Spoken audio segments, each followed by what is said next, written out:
श्री रामकृष्ण लीलामृत। जय ठाकुर, जय माँ। ओम शिव शिव शिव। श्री रामकृष्ण देव की तीर्थ यात्रा। श्री रामकृष्ण देव के जीवन चरित्र की सामान्य बातें भी सूक्ष्म रीति से विचार करने पर अर्थपूर्ण दिखाई देती हैं। उनमें से एक भी उद्देश्य रहित नहीं मालूम पड़ती। तब फिर बड़ी बातों के संबंध में कहना ही क्या है। श्री रामकृष्ण देव की तीर्थ यात्रा उनके जीवन का एक विशेष प्रसंग है। अतः उनकी तीर्थ यात्रा में कौन सा गूढ़ अर्थ भरा हुआ है, इसका यहाँ कुछ विचार करें। श्री रामकृष्ण देव के दिव्य ईश्वर प्रेम, अलौकिक चरित्र, अपूर्व और उदार आध्यात्मिक उपलब्धि और शक्ति संचय का सारे संसार में विस्तार होना तथा प्रभाव पड़ना उनके साधन काल से ही प्रारंभ हो गया था। हम पीछे देख चुके हैं कि जिस समय श्री रामकृष्ण देव किसी भाव में सिद्ध हो जाते थे, उस समय उस भाव के अनेक साधक उनके पास आया करते थे और उनमें अपने विशिष्ट भाव का पूर्ण दर्श देखकर उनसे अपनी साधना में सहायता प्राप्त करके वहां से चले जाते थे। इस साधन काल के बाद उनकी अलौकिक दैवी शक्ति का विस्तार उनकी तीर्थ यात्रा के समय हुआ। उस समय भी श्री रामकृष्ण देव के अनेक तीर्थों में पहुंचने पर वहां के साधकों पर उनके आध्यात्मिक शक्ति संचय का परिणाम होता था। ऐसा मालूम पड़ता है कि भिन्न भिन्न स्थानों के यथार्थ साधकों के सामने उनके भावों का पूर्ण आदर्श उपस्थित करना भी संभवतः इस तीर्थ यात्रा का उद्देश्य रहा हो। श्री रामकृष्ण देव कहा करते थे कि चौसर की गोट जब सभी घरों में घूम चुकती है, तभी वह अपने घर में पककर विश्राम करती है। बिल्कुल हल्के दर्जे के मनुष्य से लेकर सार्वभौम सम्राट तक की संसार के सब प्रकार के लोगों की अवस्था देखने, सुनने और उसका अनुभव प्राप्त कर लेने पर ही जब मन की दृढ़ धारणा होती है कि यह सब कुछ तुच्छ और असार है, तभी साधक परमहंस पद को प्राप्त करता है और यथार्थ ज्ञानी बनता है। यह तो हुई साधारण साधकों की स्वयं की उन्नति की बात। अब जिसे जगत गुरु होना है, उसे और कितना अधिक परिश्रम करना पड़ता होगा। इसके संबंध में श्री रामकृष्ण देव कहा करते थे, आत्महत्या करने के लिए एक सुई भी बस होती है, पर जब दूसरे को मारना है तो ढाल, तलवार आदि सभी शस्त्र चाहिए। यही बात जगत गुरु होने वाले को लागू होती है। उसे सब प्रकार की आध्यात्मिक अवस्थाओं की पूरी जानकारी हो, तभी वह दूसरों के संशयों का निवारण करके उन्हें योग्य मार्ग दिखा सकेगा। इसके लिए उसे पूर्व के अवतारों और आचार्यों द्वारा प्रदर्शित उन्नति के मार्गों को यथार्थ रूप से जानना पड़ता है। लोग उनके अनुसार चलते हैं या नहीं, और यदि नहीं चलते हैं तो उसका कारण क्या है, उसे खोजकर आधुनिक काल के लिए उचित मार्ग ढूंढना पड़ता है। इसीलिए इस युग के अवतार श्री रामकृष्ण देव के लिए देश की आध्यात्मिक स्थिति उस समय कैसी थी, यह जानना आवश्यक था। तीर्थ यात्रा से उनका यह कार्य बहुत कुछ सिद्ध हो गया। शास्त्रीय दृष्टि से देखने से उनकी यात्रा का एक कारण और दिखाई देता है। शास्त्रों का कहना है कि ईश्वर दर्शन करके जो पुरुष धन्य हो गए हैं, उन महापुरुषों के आगमन से तीर्थों का तीर्थत्व स्थिर रहता है। ऐसे महापुरुष उस स्थान में ईश्वर का किसी विशेष प्रकार से दर्शन करने के लिए व्याकुल होकर आते हैं और वहाँ रहते हैं। इसलिए वहाँ नए नए ईश्वरी भाव उत्पन्न हुआ करते हैं, या पहले से रहने वाले भाव ही अधिक जागृत हो जाते हैं। इसीलिए ऐसे स्थानों में जब साधारण मनुष्य जाते हैं तो उन पर वहाँ के उन ईश्वरी भावों का कुछ न कुछ प्रभाव पड़ता ही है। यद्यपि वर्तमान विषय में तीर्थों का प्रत्यक्ष संबंध नहीं है, तो भी तीर्थों के संबंध में श्री रामकृष्ण देव क्या कहा करते थे, वह यहाँ बता देना विषयांतर नहीं होगा। वे कहा करते थे, ईश्वर के दर्शन के लिए व्याकुल होकर जिस स्थान में अनेक साधक जप तप अनुष्ठान आदि करते आए हैं, उस स्थान में यह निश्चय जानो कि ईश्वर का प्रकाश अवश्य ही है।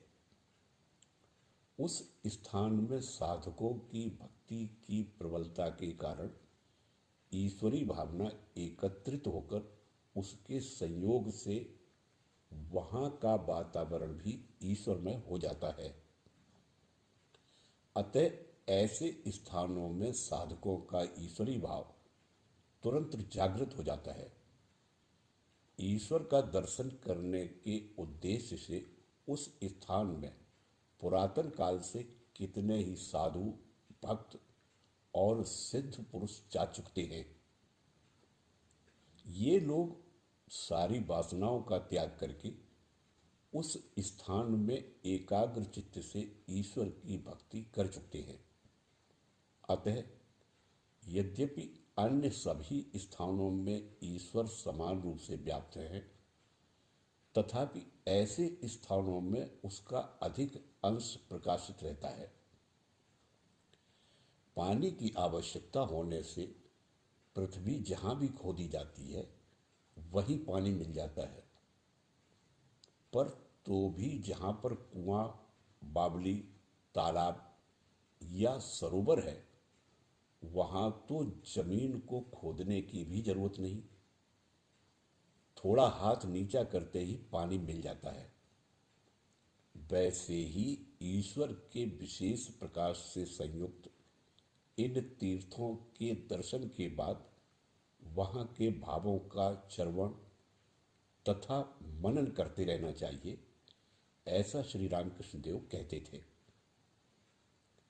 वे और भी कहते थे कि जैसे गाय बैल प्रथम इधर उधर घूमकर बहुत कुछ खा लेते हैं और बाद में एक स्थान में निश्चिंत बैठकर उस खाए हुए पदार्थ को पुनः मुंह में लाकर जुगाली करते हैं, उसी तरह देव स्थान, तीर्थ स्थान आदि का दर्शन करने से मन में जो पवित्र भावनाएं उत्पन्न होती हैं, उन पर निश्चिंत होकर एकांत में बैठकर पुनः पुनः विचार करना चाहिए, उन्हीं में विलीन होना चाहिए।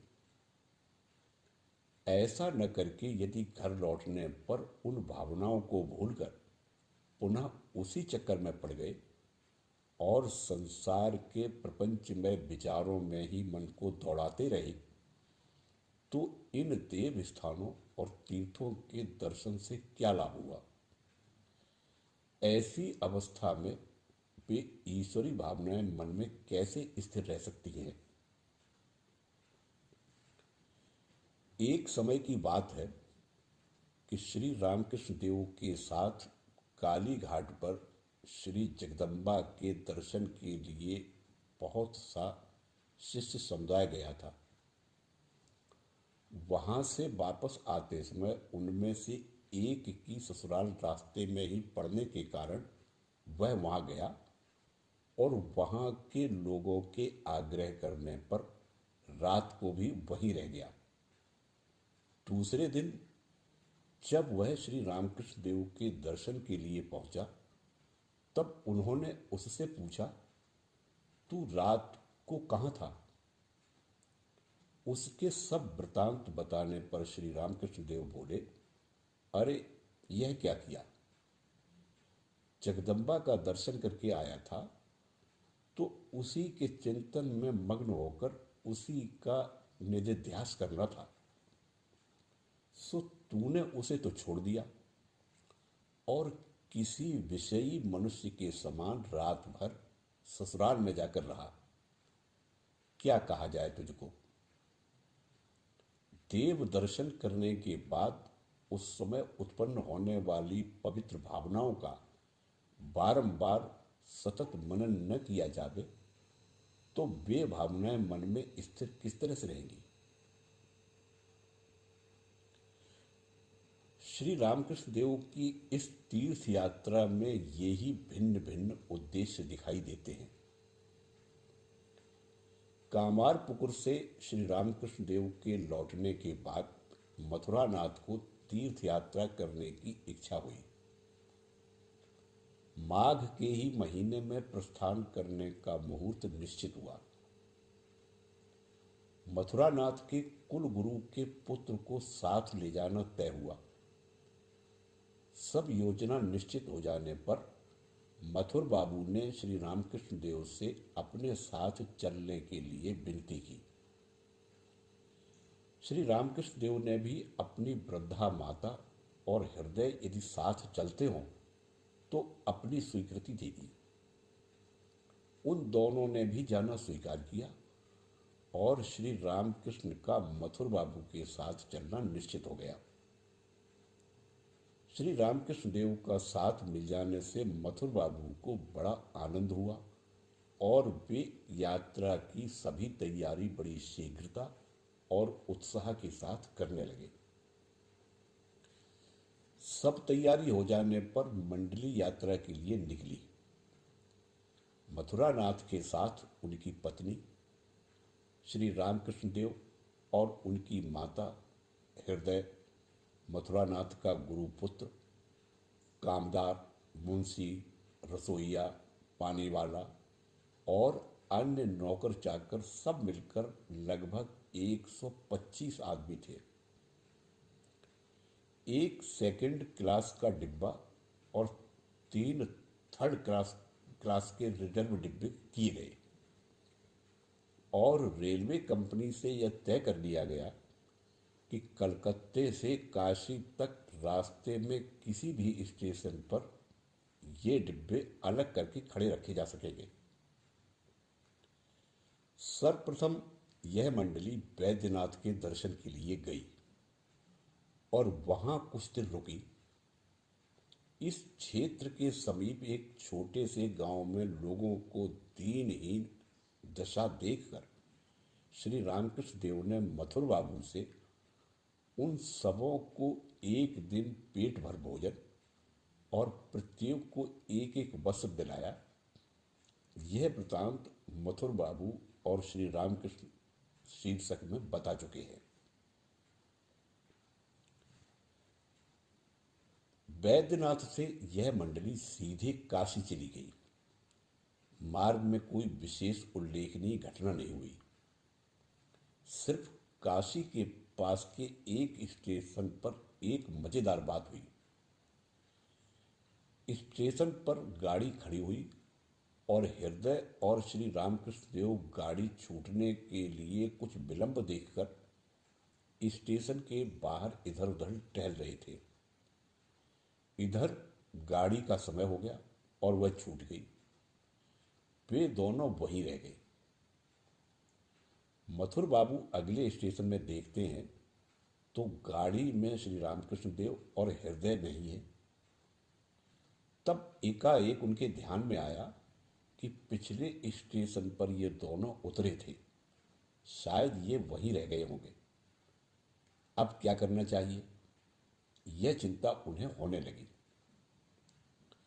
परंतु हृदय श्री रामकृष्ण देव के साथ है, यह सोचकर उनकी चिंता कुछ कम हुई। उन्होंने तुरंत पिछले स्टेशन के स्टेशन मास्टर को तार भेजा कि अब जो गाड़ी आवे उसमें उन दोनों को बिठाकर भेज दें। परंतु इधर श्री रामकृष्ण देव को अधिक समय तक रुकना नहीं पड़ा। राजेंद्र लाल बंदोपाध्याय नामक एक रेलवे के अधिकारी स्पेशल गाड़ी से काशी जा रहे थे। उनकी गाड़ी थोड़े ही समय में वहां आई और वे उन दोनों को अपनी गाड़ी में बिठाकर काशी ले गए। काशी में मथुर बाबू ने केदार घाट के पास 2 बड़े बड़े घर किराए पर लिए। काशी में मथुर बाबू का ठाट बाट किसी राजा से कम नहीं रहता था। बाहर जाते समय एक नौकर उन पर चांदी का छत्र लेकर चलता था और आगे और पीछे भालदार चोबदार चांदी का डंडा लेकर चलते थे। काशी पहुंचने के दिन से मथुर बाबू ने पंडित, विद्वान, सन्यासी आदि लोगों के लिए अन्नदान शुरू कर दिया था। एक दिन उन्होंने मुक्त द्वार भोजन भी कराया और भोजन के लिए आने वाले प्रत्येक मनुष्य को 1-1 वस्त्र और 1-1 रुपया दक्षिणा दी। वैसे ही वृंदावन आदि की यात्रा से लौटने पर उन्होंने श्री रामकृष्ण देव के आदेश से एक दिन कल्पतरु वन मांगने वालों की इच्छा के अनुसार नित्य व्यवहार की वस्तुओं का दान दिया। मधुकरी बांटते समय लेने वालों में लड़ाई झगड़े हो जाते थे और कभी कभी मारपीट तक हो जाती थी। अन्य स्थानों के समान ऐसी बात काशी ऐसे क्षेत्र में, और वह भी मधुकरी लेने के लिए आए हुए ब्राह्मणों में होते देख श्री रामकृष्ण देव को बुरा लगा और वहां के रहने वाले लोग भी ऐसे काम कांचनासक्त हैं, यह देखकर उनके सरल हृदय को बड़ा दुख हुआ। उनकी आंखें डबडबा गईं और वे बोल उठे, माता, तू मुझे यहां क्यों लाई? इसकी अपेक्षा मेरा दक्षिणेश्वर में रहना क्या बुरा था? श्री रामकृष्ण देव बारंबार कहा करते थे कि ईश्वरीय भाव मन में न रखते हुए तीर्थों की यात्रा करने से या तीर्थों में निवास करने पर भी कोई फल प्राप्ति नहीं होती। किसी की तीर्थ यात्रा करने की इच्छा का समाचार जानने पर वे कहते थे, अरे भाई, जिसमें यहां भक्ति है उसे वहां भी भक्ति मिलेगी, जिसमें यहां भक्ति नहीं है उसे वहां भी नहीं मिल सकती। वे यह भी कहते थे कि जिसके हृदय में भक्ति भाव है वह यदि तीर्थ जावे तो उसका भक्ति भाव अधिक बढ़ता है, पर जिसके हृदय में भक्ति भाव नाम को भी नहीं है उसे तीर्थ यात्रा से कोई लाभ नहीं हो सकता। कई बार सुनते हैं कि अमुक का लड़का भागकर काशी चला गया है। बाद में समाचार मिलता है कि उसने खटपट करके वहां नौकरी ढूंढ ली और उसके पास से घर में हर महीने पैसे भी आते हैं। तीर्थों में रहने के लिए लोग जाते हैं और वहां जाकर दुकान खोलकर रोजगार भी करने लग जाते हैं। इस तरह कहीं भक्ति मिला करती है? यह तो हुई आत्मवंचना। मथुर बाबू के साथ काशी गया तो वहां क्या देखा? जो यहाँ वही वहाँ।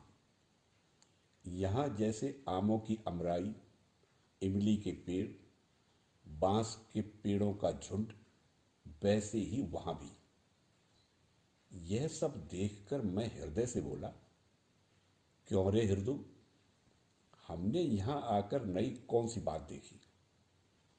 हाँ, घाट पर की विष्टा देखकर इतना तो अवश्य जान गए कि यहाँ के लोगों की पाचन शक्ति हमारी अपेक्षा बड़ी जबरदस्त है। काशी में रहते समय तक श्री रामकृष्ण देव प्रतिदिन पालकी में बैठकर श्री विश्वनाथ के दर्शन के लिए जाते थे। हृदय सदा उनके साथ रहता था। जाते जाते मार्ग में ही श्री रामकृष्ण देव भावाविष्ट हो जाते थे। देव दर्शन के समय का तो कहना ही क्या है। सभी देवताओं के दर्शन करते समय उनकी यही दशा हो जाती थी। पर तो भी श्री केदारनाथ के दर्शन के समय उन्हें विशेष भावावेश हो जाता था। देवताओं के सिवाय साधु संतों के दर्शन के लिए भी जाया करते थे। उस समय भी हृदय उनके साथ रहता था। श्री परमहंस त्रैलिंग स्वामी के दर्शन के लिए भी कई बार गए थे। श्री त्रैलिंग स्वामी उन दिनों मणिकर्णिका घाट पर मौन व्रती होकर रहते थे। प्रथम दर्शन के दिन स्वामी जी ने अपनी नाश की डिब्बी श्री रामकृष्ण देव के आगे रखकर उनका स्वागत किया। श्री रामकृष्ण देव ने उनके शरीर पर के सब लक्षणों को बारीकी के साथ देखकर हृदय से कहा, हृदय, इनमें यथार्थ परम हंस के सभी लक्षण दिखाई देते हैं। ये साक्षात विश्वेश्वर हैं। मणिकर्णिका घाट के समीप एक घाट बनाने का संकल्प स्वामी जी ने उस समय किया था। श्री रामकृष्ण देव के कहने से हृदय ने कई टोकनी मिट्टी वहां डालकर उस कार्य में सहायता पहुंचाई। श्री रामकृष्ण देव ने एक दिन स्वामी जी को अपने घर बुलाकर अपने हाथ से भोजन कराया। त्रैलिंग स्वामी के संबंध में श्री रामकृष्ण देव हमें कई बार कुछ कुछ बातें बताया करते थे। वे कहते थे, ऐसा दिखता था कि साक्षात विश्वेश्वर उनके शरीर का आश्रय लेकर निवास कर रहे हैं। उनके कारण समस्त काशी उज्जवल हो गई है। ज्ञान की अत्यंत उच्च अवस्था उन्हें प्राप्त थी। शरीर की ओर उनका ध्यान बिल्कुल नहीं था। प्रखर धूप के कारण नदी के किनारे की बालू इतनी तप्त हो गई थी कि उस पर नंगे पैर 4 कदम चलना भी कठिन था। पर वे वहां उस पर आनंद से लेटे हुए थे। उस समय वे बोलते नहीं थे। मैंने उनसे इशारे में पूछा, ईश्वर एक है कि अनेक? उन्होंने इशारे से ही उत्तर दिया, समाधिस्थ होकर देखो तो एक है, अन्यथा जब तक मैं, तू, जीव, जगत इत्यादि नाना प्रकार के ज्ञान शेष हैं, तब तक अनेक हैं।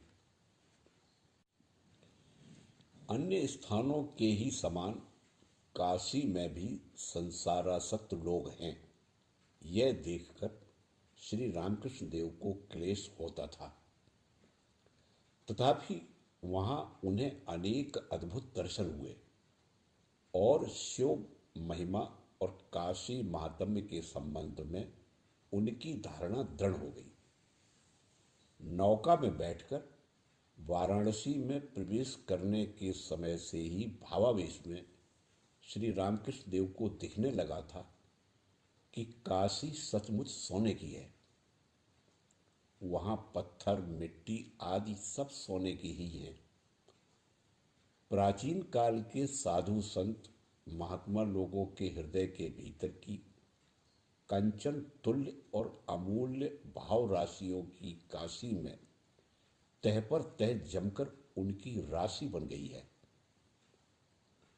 वह ज्योतिर्मयी भावघन मूर्ति ही काशी का नित्य और सत्य स्वरूप है। बाह्य दृष्टि से दिखने वाला स्वरूप उनकी छाया मात्र है।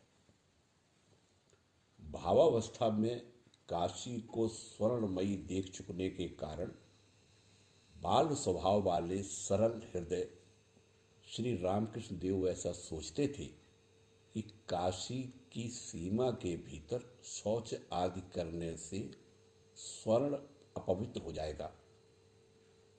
इस कारण उन्हें यह विधि काशी में करने में बड़ा संकोच होता था। स्वयं उनके मुंह से हमने सुना है। इसी कारण उन्हें शौचादि विधि करने के लिए वाराणसी की सीमा के बाहर ले जाने के लिए मथुर बाबू ने पालकी का प्रबंध कर रखा था। कुछ दिनों तक श्री रामकृष्ण देव वाराणसी की सीमा के बाहर जाकर यह विधि निपटाते थे, पर बाद में इस भाव की तीव्रता कम हो जाने पर सीमा के बाहर जाना उन्होंने बंद कर दिया। श्री रामकृष्ण देव के ही मुंह से हम ऐसा सुना गया है कि काशी में रहते हुए उन्हें एक विशेष प्रकार का दर्शन हुआ था। मणिकर्णिका आदि पंच तीर्थों की यात्रा कोई कोई नौका में बैठकर करते हैं। मथुर बाबू ने भी यह यात्रा श्री रामकृष्ण देव को अपने साथ लेकर नौका द्वारा ही की। मणिकर्णिका के पास ही काशी क्षेत्र की मुख्य शमशान भूमि है। मथुर बाबू की नौका मणिकर्णिका घाट के सामने आई। उस समय सारा शमशान चिताओं से भर गया था और वहां अनेक मृतक शरीर जल रहे थे। भाव में श्री रामकृष्ण देव की दृष्टि सहज ही उस ओर गई और उसी समय वे नौका से बाहर की ओर दौड़ते हुए ही आकर नौका के बिल्कुल किनारे पर समाधि मग्न हो गए। अब वे नदी में गिरने ही वाले हैं, यह समझकर मथुर बाबू का पंडा और नौका के मल्लाह उन्हें पकड़कर संभालने के लिए दौड़े, पर ऐसा करने की कोई जरूरत नहीं पड़ी। श्री रामकृष्ण देव वहीं पर स्थिर खड़े रहे। उनके मुखमंडल पर अपूर्व तेज झलक रहा था और मंद हास्य की छटा भी फैली हुई थी। दौड़कर आए हुए लोग उस अपूर्व तेज पुंडल मुखमंडल को देखकर दूर अवाक खड़े रह गए और उनके हृदय भक्तिभाव से भर गए। कुछ समय के बाद पश्चात श्री रामकृष्ण देव की समाधि उतरी। तब नौका को मणिकर्णिका घाट में लगाकर सब लोग स्नान आदि करने लग गए। कुछ समय के बाद श्री रामकृष्ण देव अपनी हाल की समाधि में देखे हुए दर्शन के संबंध में मथुर बाबू आदि को बताने लगे।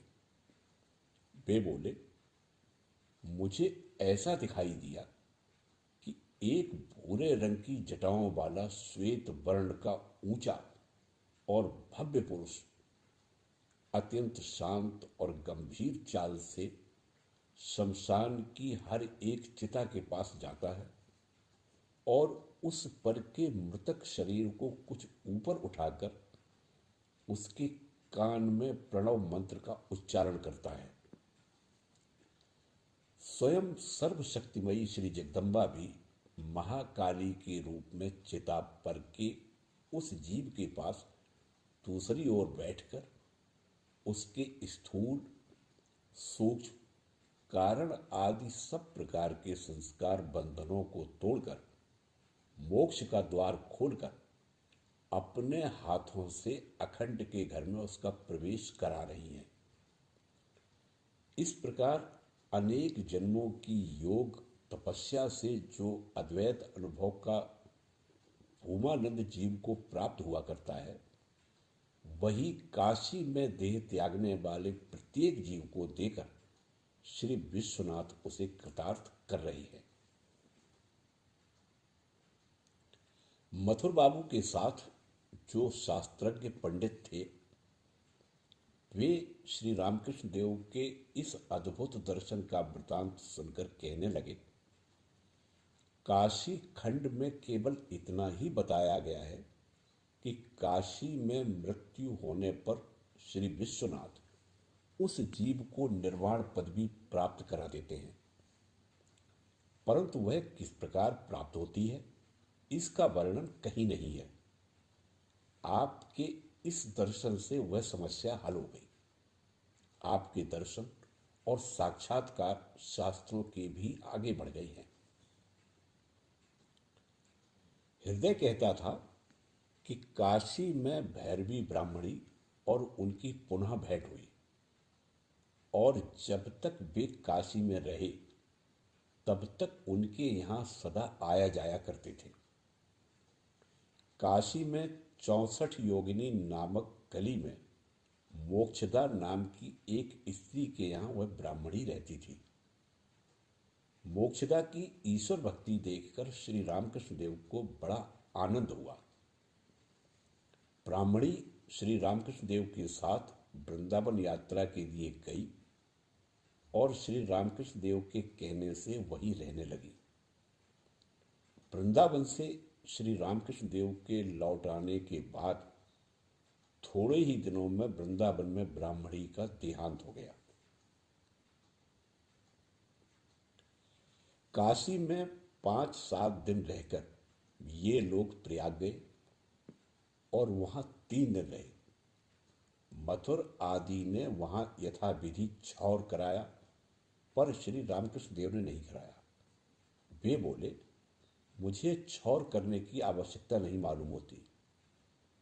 प्रयाग से ये लोग पुनः काशी आए और वहां 15 दिन रहकर श्री वृंदावन की यात्रा के लिए रवाना हुए। वृंदावन में निधुवन के समीप एक मकान में ये लोग उतरे। यहाँ भी मथुर बाबू काशी के समान ही बड़े ठाठ बाट और ऐश्वर्य के साथ रहते थे। यहाँ रहते समय सभी लोगों के साथ उन्होंने सब देव स्थानों का दर्शन किया। हर एक स्थान में मूर्ति के सामने उन्होंने मोहर भेंट की। निधुवन के सिवाय यहाँ पर श्री रामकृष्ण देव ने राधा कुंड, श्याम कुंड और गोवर्धन पर्वत का दर्शन किया। गोवर्धन पर्वत पर तो वे भावाविष्ट हो चढ़ गए। वृंदावन में रहते समय भी किसी साधक या भक्त का नाम सुनते ही वे उसके दर्शन के लिए पहुंच जाते थे। श्री रामकृष्ण देव के लिए देव दर्शन या साधु संतों के दर्शन के लिए जाने के लिए मथुर बाबू ने पालकी की व्यवस्था कर दी थी। हृदय सदा साथ रहता ही था। देव मूर्ति के सामने चढ़ाने के लिए और रास्ते में भिक्षार्थियों को दान देने के लिए पालकी में एक और एक कपड़ा बिछाकर उस पर मथुर बाबू रुपए, अठन्नी, चवन्नी, दोअन्नी की ढेरियां रख देते थे। परंतु इन सब स्थानों में जाते समय श्री रामकृष्ण देव भावावेश में इतने बेवहल हो जाया करते थे कि उन ढेरियों में से 1-2 सिक्का उठाकर अलग अलग दान करना उनके लिए असंभव हो जाता था। परिणाम यह होता था कि भिखारियों की भीड़ जमा हो जाती थी और वे कपड़े के एक छोर खींचकर सभी सिक्के नीचे गिरा देते थे। बांके बिहारी श्री कृष्ण के दर्शन करते समय श्री रामकृष्ण देव को अद्भुत भावावेश हो आया और वे एकाएक मूर्ति को आलिंगन करने के लिए दौड़ पड़े। वैसे ही एक दिन संध्या समय गोपों के बालक जंगल से गाय चराकर लौट रहे थे, उसी झुंड में श्री रामकृष्ण देव को गोपाल कृष्ण का दर्शन हुआ और वे प्रेम से तन्मय होकर गहरी समाधि में मग्न हो गए। वृंदावन की अपेक्षा उन्हें ब्रज अधिक प्रिय लगा और वहां श्री कृष्ण और राधा के अनेक रूपों का दर्शन हुआ। ब्रज में रहते समय उन्होंने अनेक वैराग्य संपन्न साधकों को छोटी छोटी कुटियों के दरवाजे की ओर पीठ करके एकाग्र चित्त होकर जप ध्यान में निमग्न रहते हुए देखा। ब्रज का स्वाभाविक सृष्टि सौंदर्य, फल फूलों से सुशोभित छोटा सा गोवर्धन गिरी, वन में निसंकोच स्वैर संचार करने वाले मयूर और मृग, जप ध्यान आदि में निमग्न रहने वाले साधु संत और सरल स्वभाव के ब्रजवासियों को देखकर वे ब्रज पर बहुत प्यार करने लगे। इतने पर भी तपस्विनी गंगा माता के दर्शन और उसका सत्संग प्राप्त हो जाने के कारण उन्हें यही इच्छा होने लगी कि अब यहाँ से अन्यत्र न जाकर आयु के बचे हुए दिन यहीं बिताने चाहिए। गंगा माता की आयु उस समय लगभग 60 वर्ष की रही होगी। श्री राधा कृष्ण के प्रति उनके अपार प्रेम और उनकी अलौकिक भक्ति को देखकर लोगों की यही धारणा होती थी कि यह राधा की प्रधान सखी ललिता ही जीवों को भक्ति प्रेम की शिक्षा देने के लिए गंगा माता का रूप लेकर इस संसार में अवतीर्ण हुई हैं। श्री रामकृष्ण देव कहा करते थे कि मुझे देखते ही उसने पहचान लिया कि इसके शरीर में श्रीमती राधा के समान ही महाभाव के लक्षण हैं और इसी कारण उसने मुझे राधा का ही अवतार मानकर दुलारी कहकर पुकारा। इस तरह दुलारी के सहज ही दर्शन हो जाने के कारण गंगा माता अपने को अत्यंत धन्य मानने लगी और समझने लगी कि आज उसे इतने दिनों के प्रेम और भक्ति का फल प्राप्त हो गया। श्री रामकृष्ण देव भी उसे देखते ही उसके साथ बिल्कुल परिचित कैसा व्यवहार करने लगे और अन्य सभी बातों को भूलकर उसी के आश्रम में उसके सत्संग में रहने लगे। दोनों को ही आपस में इतना आनंद हुआ कि मथुर बाबू आदि को डर लगने लगा कि कहीं अब श्री रामकृष्ण देव शायद यही स्थायी रूप से न रह जाएं और अपने साथ दक्षिणेश्वर न लौटे। परंतु अंत में श्री रामकृष्ण देव की मातृभक्ति की जीत हुई और उनका गंगा माता के पास ही रहने का विचार बदल गया। श्री रामकृष्ण देव कहते थे कि ब्रज में रहते समय सभी बातों का पूर्ण विस्मरण हो गया था। इच्छा यही होती थी कि यहां से वापस जाना ही नहीं चाहिए। पर कुछ दिनों में माता की याद आई और मन में ऐसा लगने लगा यदि मैं यहां रह जाऊंगा तो माता को बड़ा दुख होगा और इस वृद्धावस्था में उसकी सेवा शुश्रूषा भी कौन करेगा। मन में यह विचार आते ही मुझसे वहां नहीं रहा गया। सचमुच ही विचार करके देखने में इस महापुरुष की सभी बातें बड़ी विलक्षण मालूम पड़ती हैं और परस्पर विरोधी सद्गुणों का उनमें एक ही स्थान में सम्मिश्रण देखकर मन आश्चर्यचकित हो जाता है। यही देखो ना, उन्होंने विवाह तो किया पर गृहस्थी नहीं की, अपनी पत्नी का त्याग भी नहीं किया और उससे कभी शारीरिक संबंध भी नहीं रखा। ईश्वर प्राप्ति के लिए सर्वस्व का त्याग किया पर मातृ संबंधी और पत्नी संबंधी कर्तव्य को कभी भी नहीं भुलाया। अद्वैत ज्ञान के अत्युच्च शिखर पर आरोहण करके सदैव वहां वास करते हुए भी ईश्वर के साथ अपने भक्त के प्रेममय संबंध को कभी भी नहीं छोड़ा। इस प्रकार की कितनी ही बातें बताई जा सकती हैं। अपनी माता के साथ उनका ऐसा अलौकिक संबंध था।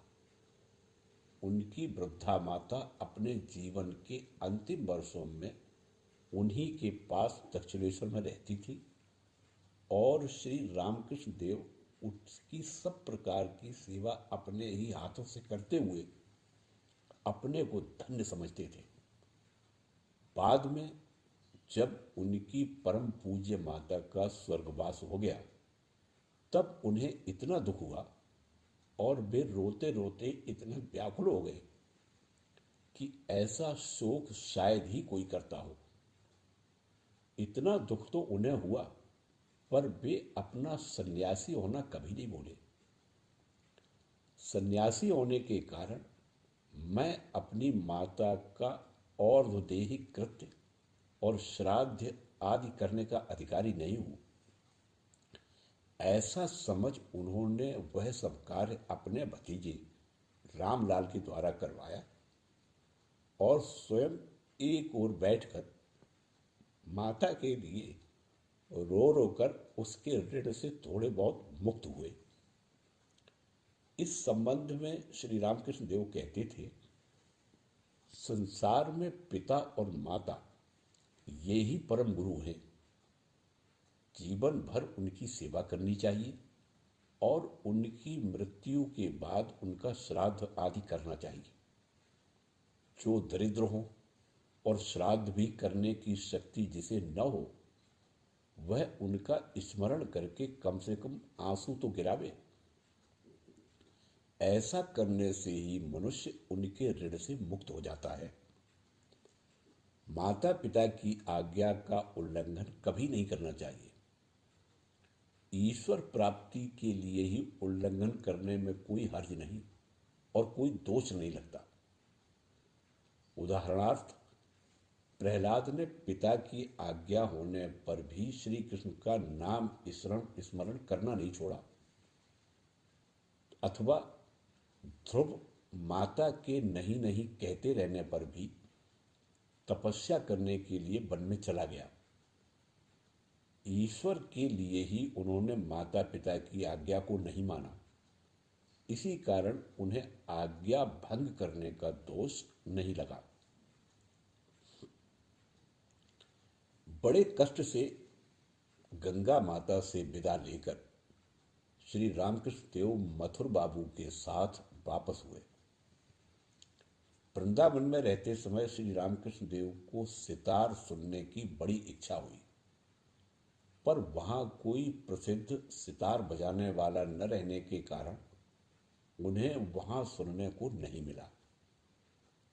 लौटकर काशी आने पर पुनः उन्हें बड़ी इच्छा हुई। मदनपुरा मोहल्ले में श्रीयुत महेश चंद्र सरकार नामक सज्जन सितार बहुत उत्तम बजाते हैं। ऐसा विदित होने पर वे स्वयं भी उनके घर गए और सितार बजाकर सुनाने के लिए उनसे प्रार्थना की। महेश बाबू बड़ी खुशी से राजी हो गए और उन्हें उस दिन बड़ी देर तक उन्होंने सितार सुनाया। महेश बाबू के अप्रतिम वादन शुरू होते ही श्री रामकृष्ण देव भावाविष्ट हो गए। कुछ समय के बाद वे अर्धवाय दशा प्राप्त होने पर, माता मुझे होश में ला दे, मुझे सितार अच्छी तरह सुनने दे, इस प्रकार माता की प्रार्थना करते दिखाई दिए। तत्पश्चात वे अच्छी तरह होश में आ गए और बड़े आनंद से सितार के मधुर बोल सुनते हुए और बीच बीच में सितार के सुर में अपना सुर मिलाकर गाते हुए वहां बहुत समय तक बैठे रहे। संध्या के 5 बजे से रात्रि के 8 बजे तक इस तरह बड़े आनंद से सितार सुनकर महेश बाबू के आग्रह से वहीं कुछ जलपान करके श्री रामकृष्ण देव अपने घर वापस आए।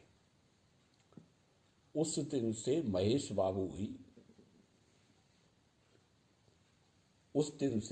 बाबू ही श्री रामकृष्ण देव के दर्शन के लिए रोज उन्हें सितार बजाकर सुनाया करते थे। श्री रामकृष्ण देव कहते थे कि सितार बजाते समय महेश बाबू अपनी देह की सुधि भी भूल जाते थे। काशी में 15 दिन व्यतीत करने के बाद मथुर बाबू को गया क्षेत्र की यात्रा करने की इच्छा हुई,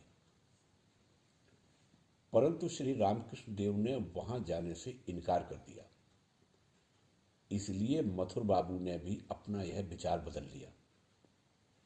श्री रामकृष्ण देव ही कहते थे कि गया में ही मेरे पिता से स्वप्न में श्री गदाधर ने कहा था, मैं तेरा पुत्र होकर जन्म लूंगा।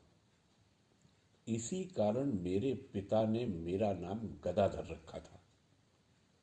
गया में जाकर श्री गदाधर के दर्शन से मैं शायद इतना बेहोश और प्रेमोन्मत्त हो जाऊं कि गदाधर के साथ चिरकाल तक एक रूप होकर रहने की इच्छा हो जाए और मैं चिर समाधि मग्न हो जाऊं। ऐसा मन में आने के कारण मैं मथुर बाबू के साथ गया जाने के लिए राजी नहीं हुआ। यह बात श्री रामकृष्ण देव ने अपने किसी शिष्य से कही थी। श्री रामकृष्ण देव की यह दृढ़ धारणा थी कि पूर्व काल में जो श्री राम, श्री कृष्ण, श्री गौरांग आदि रूपों से अवतीर्ण हुआ था, वही अब इस शरीर का आश्रय लेकर पुनः अवतीर्ण हुआ है।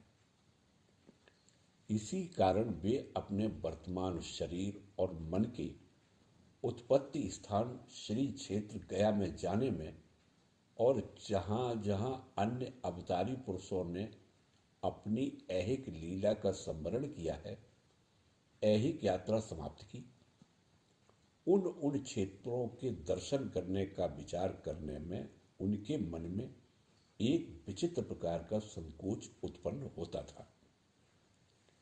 श्री रामकृष्ण देव कहते थे, ऐसे स्थानों में जाने से मुझे ऐसी गहरी समाधि लग जाएगी कि वह किसी भी उपाय से नहीं उतरेगी, और ऐसा होने पर शरीर का टिकना भी असंभव हो जाएगा। ऐसा विलक्षण संकोच उन्हें स्वयं अपने ही संबंध में उत्पन्न होता था, सो नहीं, अपने भक्तों के संबंध में भी उन्हें यही आशंका हुआ करती थी। अपना भक्त अमुक देवता के अंश से उत्पन्न हुआ है, यह उन्हें दिव्य दृष्टि द्वारा मालूम हो जाने पर वे उसे उस देवता की लीला भूमि के दर्शन के लिए जाने से रोकते थे। इस विलक्षण संकोच को क्या कहा जाए? इसे भय भी नहीं कह सकते, क्योंकि ब्रह्मज्ञ सिद्ध अवतारी पुरुष को भय कैसे हो सकता है और किसका हो सकता है? सर्व चराचर में एक ही ब्रह्म व्याप्त हो रहा है, उसके सिवाय दूसरी कोई वस्तु है ही नहीं। इस बात का जिसने साक्षात अनुभव कर लिया है, उसे किसका भय हो सकता है?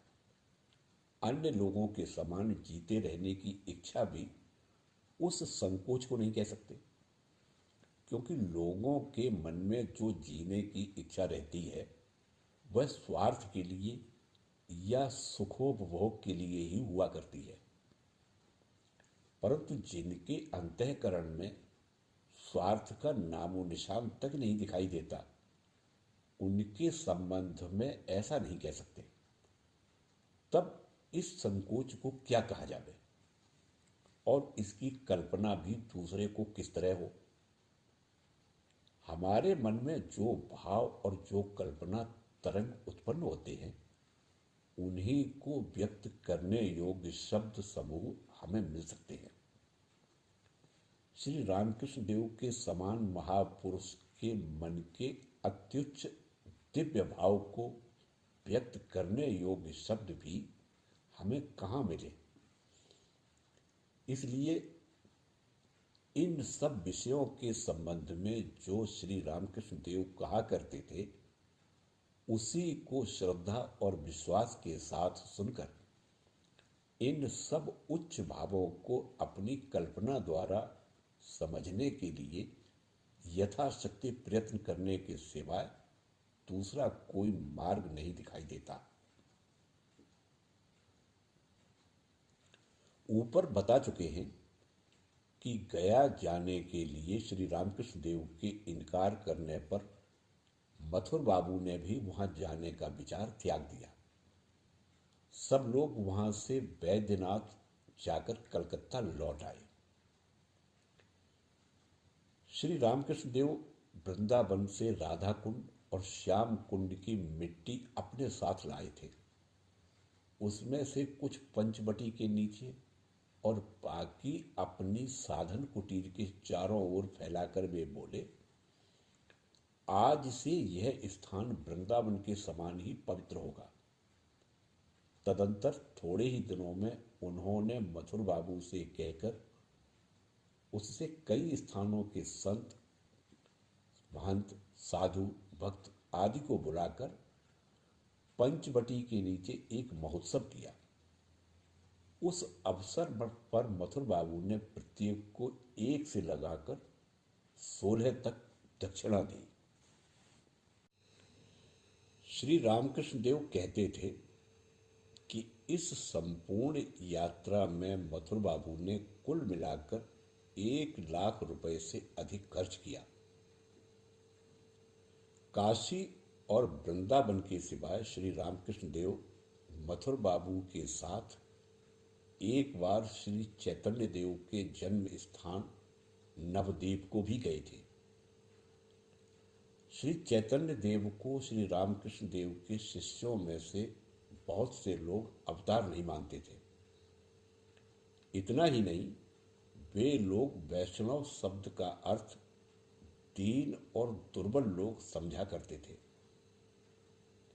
श्री चैतन्य देव के अवतारीपन के संबंध में उन्होंने श्री रामकृष्ण देव से भी प्रश्न पूछने में कमी नहीं की।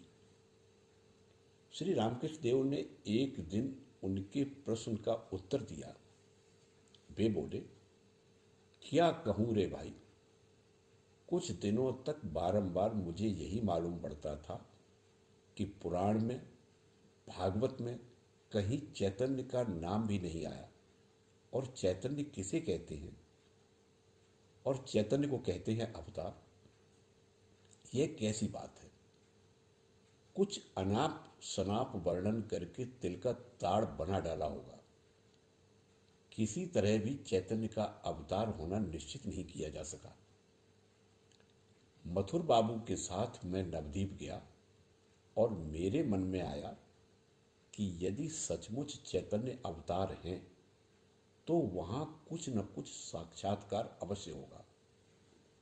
और तब तो आप ही आप यह स्पष्ट हो जाएगा, इस प्रकार का कोई साक्षात्कार हो, इस उद्देश्य से इधर उधर बड़े महंत के यहाँ, छोटे महंत के घर, इस देवालय में, उस देवालय में, सारे नवद्वीप में मारा मारा फिरता रहा, पर कहीं भी साक्षात्कार का नाम नहीं हुआ। जहां देखो वहां अपने हाथ ऊपर उठाकर नाचते हुए चैतन्य की काष्ठ मूर्ति ही दिखाई देती थी। यह सब देखकर मेरे प्राण व्याकुल हो उठे और मैं सोचने लगा, यहां मैं आया ही क्यों। तदंतर अब वहां से रवाना होने की इच्छा से मैं नौका पर बैठकर जाने ही वाला था कि मुझे एक अद्भुत दर्शन हुआ। 2 सुंदर बालक, उनका रूप इतना सुंदर कि पहले कभी दिखने में नहीं आया था। तप्त स्वर्ण के समान रंग और कांति वाले, उम्र में 13-14 वर्ष के, मुखमंडल के चारों ओर तेजोवलय, हाथ ऊपर उठाकर मेरी ओर देखकर हंसते हंसते आकाश मार्ग से मेरी ओर बड़े वेग से आ रहे हैं। यह दृश्य देखते ही देखो मैं आया, इस प्रकार मैं एकदम चिल्ला उठा। पर इतने में ही वे दोनों बालक मेरे पास आकर अपनी ही ओर उंगली दिखाकर इस शरीर में अंतर्धान हो गए और मैं एकदम समाधिस्थ हो गया। नदी में ही गिर पड़ता, पर हृदय साथ में था, उसने पकड़कर खींच लिया। इसी तरह और भी कुछ कुछ दिखलाकर मुझे विश्वास दिलाया कि चैतन्य सचमुच अवतार है। नवद्वीप के समीप की नदी के किनारे की रेतीली जमीन पर श्री रामकृष्ण देव को जितना भावावेश हुआ उतना खास नवद्वीप में नहीं हुआ। इसका कारण पूछने पर वे कहने लगे, श्री चैतन्य देव का पुराना नवद्वीप गंगा में डूब गया है और उसका स्थान उस रेतीली जगह के नीचे ही होना चाहिए, इसीलिए वहीं पर मुझे भावावेश हुआ। काशी, वृंदावन और नवद्वीप के सिवाय मथुर बाबू के साथ श्री रामकृष्ण देव एक बार खुलना के प्रख्यात सतपुरुष भगवान दास बाबा जी से भेंट करने गए। ये सन 1871 की बात है। श्री चैतन्य देव के चरणों से पवित्र हुए अनेक स्थानों में से खुलना भी एक है। वहां के 108 शिव मंदिर प्रसिद्ध है। बाबा भगवान दास जी की आयु उस समय 80 वर्ष से अधिक रही होगी। उनके तीव्र वैराग्य और अलौकिक भगवत भक्ति की ख्याति सारे बंगाल भर में थी। रात दिन एक ही स्थान में बैठकर जप, ध्यान, धारणा आदि करते रहने के कारण वृद्धावस्था में उनके दोनों पैर बिल्कुल कमजोर और अपंग हो गए थे। तथापि 80 वर्ष से अधिक आयु हो जाने पर भी और शरीर के इस प्रकार परालंबी हो जाने के कारण उठने की भी शक्ति देह में न रहने पर भी इस वृद्ध साधु पुरुष के हरिनाम स्मरण में अदम्य उत्साह, ईश्वर भक्ति, ईश्वर प्रेम को देखकर किसी तरुण युवक को लज्जा आने लगती थी। नाम स्मरण करते करते वे अपनी देह तक की सुधि भूल जाते थे और उनकी आंखों से सतत अश्रुधारा बहती रहती थी। निर्जीव समान वैष्णव समाज में उनके कारण सजीवता आ गई थी और बाबा जी के आदर्श उदाहरण और उपदेश के कारण अनेक लोग सन्मार्ग की ओर प्रवृत्त होने लगे थे। उनके दर्शन के लिए जाने वालों पर उनके तीव्र वैराग्य, तपस्या, ईश्वर प्रेम, पवित्रता आदि अनेक सद्गुणों का बहुत परिणाम होता था और उनके जीवन की दिशा बदल जाती थी। महाप्रभु श्री चैतन्य देव के प्रेम धर्म संबंधी किसी विषय पर वाद उपस्थित होने पर सब लोग बाबा जी भगवान दास के मत को ग्राह्य मानकर उस वाद का निर्णय करते थे। बाबा जी केवल अपने साधन भजन में ही नहीं लगे रहते थे, वरन वे वैष्णव समाज में कहाँ क्या हो रहा है इसका पता रखते थे और उस समाज की उन्नति का मार्ग क्या है, श्री चैतन्य देव के प्रेम धर्म और उनके अलौकिक चरित्र की ओर लोगों का ध्यान कैसे आकर्षित हो, इत्यादि बातों की भी चिंता सदा किया करते थे। ढोंगी साधुओं के आचरण के संबंधी की सभी बातें लोग उनके पास जाकर बताया करते थे। और इस विषय में उनकी राय के अनुसार लोग निशंक होकर उपाय किया करते थे। इस कारण बाबा जी का सारा वैष्णव समाज पर एक प्रकार का दबदबा था और ढोंगी स्वार्थपरायण साधु लोग उनसे बहुत डरते थे। श्री रामकृष्ण देव ने जिस समय अपनी तपस्या आरंभ की थी, लगभग उसी समय उत्तर हिंदुस्तान के अनेक स्थानों में धार्मिक आंदोलन शुरू हो रहा था। कलकत्ता और उसके आसपास हरि सभा और ब्राह्म समाज की हलचल, संयुक्त प्रांत और पंजाब की ओर स्वामी दयानंद सरस्वती के वैदिक धर्म का प्रचार, बंगाल में वेदांत, कर्ता भजा संप्रदाय, राधा स्वामी संप्रदाय आदि के धार्मिक आंदोलन हो रहे थे। उन सबका हमारे वर्तमान विषय में से कोई संबंध नहीं है। केवल कलकत्ते की कोलू टोला गली में सदा होने वाली एक हरी सभा में जो घटना हुई, उसी का उल्लेख करना उचित है, क्योंकि भगवान दास बाबा जी और श्री रामकृष्ण देव की भेंट से उस घटना का संबंध है। एक दिन कोलू टोला की हरिसभा का निमंत्रण पाकर श्री रामकृष्ण देव वहां गए थे। हृदय उनके साथ था। जब श्री रामकृष्ण देव वहां पहुंचे, तब पुराण की कथा में बड़ा आनंद आ रहा था और श्रोतागण सुनने में तल्लीन थे।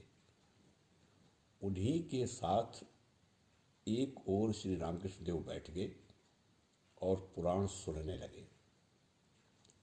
उस स्थान के लोग अपने को श्री चैतन्य देव के एक निष्ठ भक्त समझा करते थे। इसी कारण वे लोग उनकी स्मृति सदैव जागृत रखने के लिए वहां एक अलग आसन बिछा दिया करते थे। उस आसन पर साक्षात श्री चैतन्य देव विराजमान हैं, इस भावना से सब लोग उसे मान देते थे, उसकी पूजा अर्चा करते थे, उसके सामने साष्टांग प्रणाम करते थे और उस आसन पर किसी को बैठने नहीं देते थे। प्रत्यक्ष श्री चैतन्य देव श्रवण कर रहे हैं, ऐसा मानकर पौराणिक महाराज अपना पुराण सुनाया करते थे।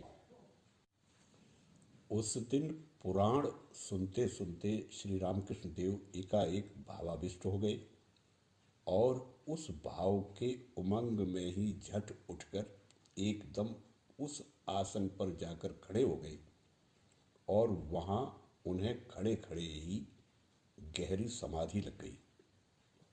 यह सब इतनी शीघ्रता के साथ हुआ कि तत्क्षण वह किसी के ध्यान में भी नहीं आया, परंतु श्री रामकृष्ण देव को उस आसन पर खड़े हुए देखकर सभा में सब ओर खलबली मच गई। सभी एक दूसरे की ओर देखने लगे।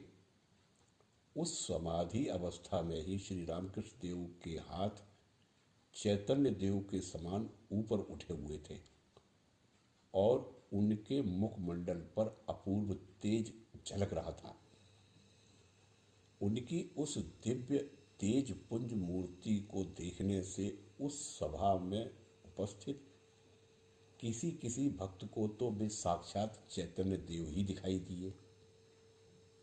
पौराणिक का पुराण बंद हो गया।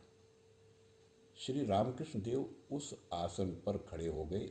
यह बात अच्छी हुई या बुरी, यही बात श्रोताओं की समझ में नहीं आती थी। श्री रामकृष्ण देव के उस दिव्य तेज से सब लोग चकित हो गए और सभी को एक साथ अचानक स्फूर्ति आ जाने के कारण उन्होंने जोर जोर से जय जयकार करना और भजन गाना आरंभ कर दिया। बहुत समय में श्री रामकृष्ण देव अधूरे होश में आए और वे भी उन्हीं के साथ नृत्य करते हुए भजन करने लगे और बीच बीच में समाधिस्थ होने लगे। सभी को जोश आ गया और वे लोग देहभान भूलकर उन्मत्त के समान जोर जोर से भजन करने लगे। इसी प्रकार बहुत देर तक भजन चलता रहा। किसी को भी किसी बात की सुधि नहीं थी। बहुत समय बाद श्री चैतन्य देव के नाम से जय जयकार होकर भजन समाप्त हुआ और थोड़ी ही देर में श्री रामकृष्ण देव हृदय के साथ दक्षिणेश्वर को वापस आए। श्री रामकृष्ण देव के चले जाने के बाद जैसे कोई सोया हुआ मनुष्य जाग उठे, उसी तरह ये लोग जागृत हुए और आज की घटना उचित थी कि अनुचित, इसके संबंध में विवाद होने लगा। श्री रामकृष्ण देव की समाधि, उनका वह दिव्य तेज पुंज रूप और उनके अलौकिक नृत्य और भजन को देखकर कुछ लोग तो कहने लगे कि उनका चैतन्य देव का आसन ग्रहण करना अनुचित नहीं हुआ, और कुछ लोग ये भी कहने लगे कि यह अनुचित ही हुआ। दोनों पक्ष वालों में जोर शोर से बहस हुई, पर उस दिन इस बात का कोई निर्णय नहीं हो सका। क्रमशः यह वार्ता सब ओर फैल गई और सारे वैष्णव समाज में धूम मच गई। यह बात बाबा भगवान दास जी के कान में भी पहुंची और व्यर्थ ही कोई क्षुद्र मनुष्य श्री चैतन्य देव के आसन का अपमान करे और अपने भक्तिभाव का इस प्रकार ढोंग मचावे, इस बात पर उन्हें बड़ा क्रोध आया। इतना ही नहीं, क्रोध के वेग में उन्होंने उस ढोंगी मनुष्य के संबंध में उवाक युक्त उद्गार भी अपने मुख से निकालने में कमी नहीं की। पर श्री रामकृष्ण देव को उस दिन की घटना से वैष्णव समाज में बड़ी हलचल उत्पन्न हो गई। इसके सिवाय और कुछ भी मालूम नहीं हुआ। तत्पश्चात थोड़े ही दिनों में श्री रामकृष्ण देव मथुर बाबू के साथ खुलना गए। प्रायः सूर्योदय के समय उनकी नौका घाट पर लगी। मथुर बाबू सामान आदि संभालने में लगे थे। इधर हृदय को साथ लेकर श्री रामकृष्ण देव शहर देखने निकल पड़े और पता लगाते लगाते बाबा भगवान दास जी के आश्रम के समीप पहुंचे। किसी अपरिचित व्यक्ति से भेंट करने का अवसर आ पड़ने पर पहले पहल बालक स्वभाव वाले श्री रामकृष्ण देव के मन में सचमुच भय होने लगता था। उनका यह स्वभाव हमने अपनी आंखों से देखा है। बाबा भगवान दास जी की भेंट के समय भी पहले ऐसा ही हुआ। हृदय को सामने करके अपना सब शरीर वस्त्र से ढांककर उन्होंने बाबा जी के आश्रम में प्रवेश किया। हृदय आगे आकर बाबा जी को प्रणाम करके बोला, मेरे मामा बड़े भगवत भक्त हैं, वे आपका दर्शन करने आए हैं। हृदय कहता था कि उनको प्रणाम करके मेरे बोलने के पूर्व ही बाबा जी कहने लगे, आज आश्रम में किसी महापुरुष का आगमन हुआ है, ऐसा भास हो रहा है। ऐसा कहते हुए वे इधर उधर देखने लगे, पर वहां मेरे सिवाय और कोई नहीं दिखा। इससे वे अपने सामने के काम में ही लगे रहे। कुछ लोग एक वैष्णव साधु के दुराचार के संबंध में बाबा जी से सलाह कर रहे थे। बाबा जी भी उसकी खूब भर्त्सना करके उसकी माला छीनकर उसे संप्रदाय से निकाल दूंगा इत्यादि कह रहे थे। इतने में ही श्री रामकृष्ण देव वहां आ गए और बाबा जी को प्रणाम करके नम्रतापूर्वक एक ओर चुपचाप बैठ गए। सर्वांग वस्त्र से ढके रहने के कारण उनके चेहरे पर किसी की दृष्टि नहीं पड़ी। हृदय ने उनकी ओर उंगली उठा दिखलाते हुए कहा, यही मेरे मामा हैं। इतना परिचय पाने पर बाबा जी ने भी अन्य बातें बंद कर दी और वे श्री रामकृष्ण देव से कब आए, कहाँ से आए आदि कुशल प्रश्न करने लगे। अपने साथ बोलते समय भी बाबा जी को माला फिराते देखकर चतुर हृदय ने उनसे पूछा, बाबा जी, आप अभी तक माला क्यों लिए हुए हैं? आप तो सिद्ध हो चुके हैं, आपको माला की क्या आवश्यकता है? बाबा जी ने नम्रता से उत्तर दिया, स्वयं मुझको उसकी ऐसी अधिक आवश्यकता नहीं है, पर लोगों के लिए माला रखनी पड़ती है, नहीं तो दूसरे लोग भी मेरी देखा देखी वैसा ही करने लग जाएंगे। सभी विषयों में हर समय एक बालक के समान श्री जगदम्बा पर ही अवलंबित रहने की प्रकृति श्री रामकृष्ण देव के मानव अस्थि चर्म में इतनी दृढ़ हो गई थी, अर्थात उनका श्री जगदम्बा पर निर्भर रहने का स्वभाव इतना प्रबल हो गया था कि अहंकार से स्वयं अपनी प्रेरणा से कोई कार्य करना तो दूर रहा, अगर दूसरा कोई वैसा करता हो तो भी उनके अंतःकरण में पीड़ा होती थी। अपने अहंकार का उन्होंने इस हद तक नाश कर डाला था कि उनके मुंह से अपने संबंध में कभी ऐसे शब्दों का प्रयोग नहीं होता था कि मैंने अमुक काम किया या करूँगा। कभी मैं शब्द का प्रयोग होता भी हो तो वहाँ मैं शब्द का अर्थ जगदम्बा का बालक अथवा मैं दास ही रहा करता था। अपने संबंध में वे सदा यहाँ का मत, यहाँ की अवस्था, इस देह की स्थिति, ऐसे ही शब्दों का उपयोग करते थे। उनका यह स्वभाव बिल्कुल अल्प समय तक भी उनके साथ रहने वाले मनुष्य के ध्यान में आ जाता था। किसी के मैं करूँगा आदि शब्दों को सुनकर श्री रामकृष्ण देव को क्रुद्ध होते देख दर्शकों को आश्चर्य होता था। वह मन में सोचता था कि इस मनुष्य ने ऐसा कौन सा अपराध किया है कि श्री रामकृष्ण देव इस पर क्रुद्ध हो गए। यहाँ भी यही हाल हुआ। श्री रामकृष्ण देव के पहुँचते ही उन्हें बाबा जी के मुंह से उस साधु की माला छीनकर उसको वैष्णव संप्रदाय से निकाल दूंगा, ये शब्द सुनाई दिए। थोड़े ही समय में फिर लोगों के लिए मैं माला नहीं छोड़ता, ये शब्द उनके कान में पड़े। मैं निकाल दूंगा, मैं माला नहीं छोड़ता, मैं लोगों को सिखाऊंगा इत्यादि बाबा जी के मुंह से मैं अहंकार सूचक शब्द निकलते सुनकर श्री रामकृष्ण देव को क्रोध आया और उस क्रोध को वे हमारे समान असभ्यता के डर से छिपा नहीं सके। वे एकदम उठकर खड़े हो गए और बाबा जी की ओर देखकर बोले, क्यों, अब तक आपको इतना अहंकार है? आप लोगों को सिखाएंगे, आप निकाल देंगे। लोगों को सिखाने वाले आप होते कौन हैं?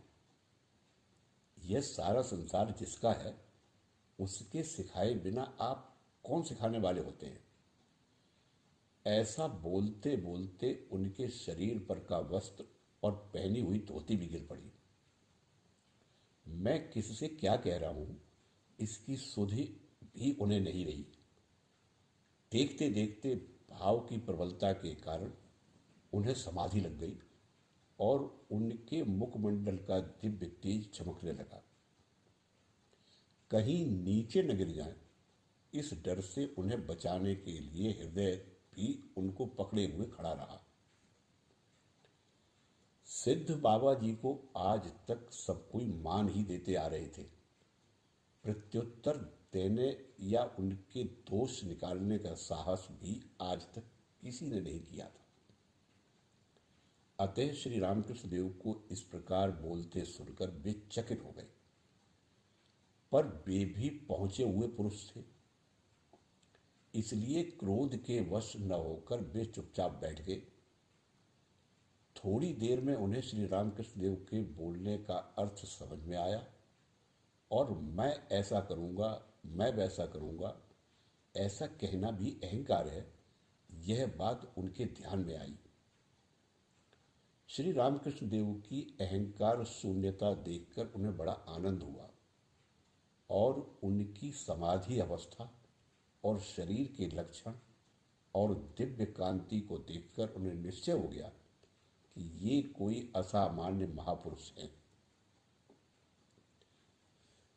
समाधि उतरने पर श्री रामकृष्ण देव को बाबा जी की नम्रता देखकर बड़ा आनंद हुआ। तब तो इन दोनों महापुरुषों की ईश्वर संबंधी बातें शुरू हो गई और उनका आनंद सागर किस प्रकार उमड़ पड़ा, यह वर्णन करना असंभव है। ईश्वर संबंधी बातें करते समय श्री रामकृष्ण देव की तन्मयता और बारंबार आने वाले भावावेश और भजन के समय के उनके असीम आनंद को प्रत्यक्ष देखकर बाबा जी श्री रामकृष्ण देव को धन्य मानने लगे। इतने दिनों तक महाभाव के शास्त्रीय विवेचन में ही मैं मग्न हो जाता था, पर आज तो महाभाव के सर्व लक्षण जिनमें हैं, ऐसे महापुरुष का दर्शन कर रहा हूं।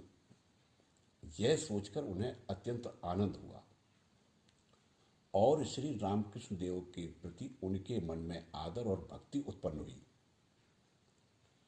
आगे चलकर बातें निकलते निकलते जब उन्हें यह पता लगा कि कोलू टोला के चैतन्य आसन को भावावेश में ग्रहण करने वाले दक्षिणेश्वर के परमहंस ये ही हैं, तब तो ऐसे महापुरुष के प्रति मैंने कैसे अनुचित शब्दों का प्रयोग कर डाला, यह सोचकर उन्हें बड़ा पश्चाताप हुआ और उन्होंने बड़ी नम्रता से उसके बारे में श्री रामकृष्ण देव से क्षमा मांगी। इस प्रकार इन दोनों महापुरुषों की भेंट हुई। थोड़े ही समय के बाद बाबा जी से विदा लेकर श्री रामकृष्ण देव हृदय के साथ वापस लौटे और मथुर बाबू के पास उन्होंने बाबा जी की उच्च आध्यात्मिक अवस्था की प्रशंसा की। उसे सुनकर मथुर बाबू भी बाबा जी के दर्शन के लिए गए और उनके आश्रम के देवताओं की नित्य पूजा अर्चा और वार्षिक महोत्सव के लिए उन्होंने कुछ वार्षिक वृत्ति बांध दी। जय ठाकुर, जय मां।